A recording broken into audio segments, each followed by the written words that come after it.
Hey guys, welcome back to the WODdoc Project365, episode 206. We're out here in Boston. We're going to check out the ECC tomorrow.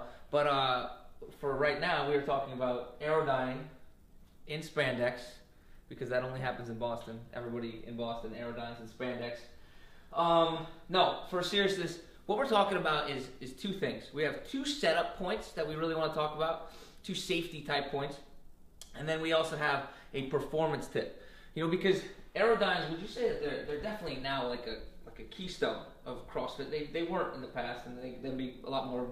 They were in last weekend's WODdoc. They were in last weekend's WODdoc. So I mean, we see them every place nowadays.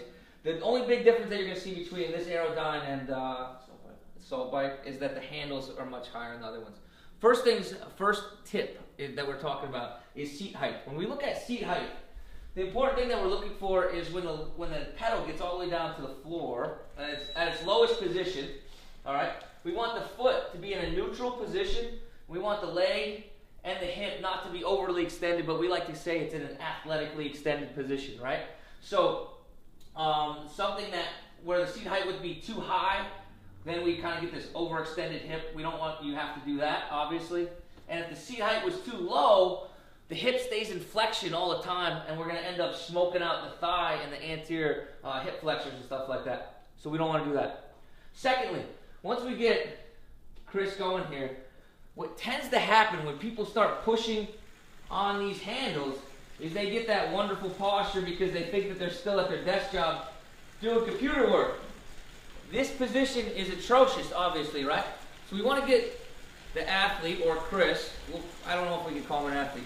We want to get Chris up nice and tall, and we want him to get him driving through, and that becomes our performance tip, right? So we have seat height, we have posture as our two safety mechanisms, and now we have our performance tip. These handles, they don't turn us anywhere, right? We're on a stationary bicycle, so we need to focus on driving through, being synchronous with our legs, obviously, right? So legs and arms work together, chest stays up, back stays taut, drive through the elbow. Make sense? Make sense to you? You want to add something to me? Give me some knowledge. Just go hard in the Airdyne until you throw up. Go hard till you throw up. Guys, Chris, thank you so much for letting me come into your humble abode.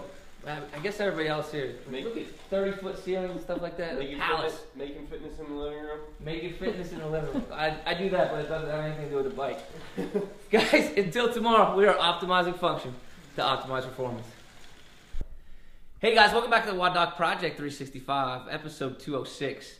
We're out here in Boston. We're going to check out the ECC tomorrow.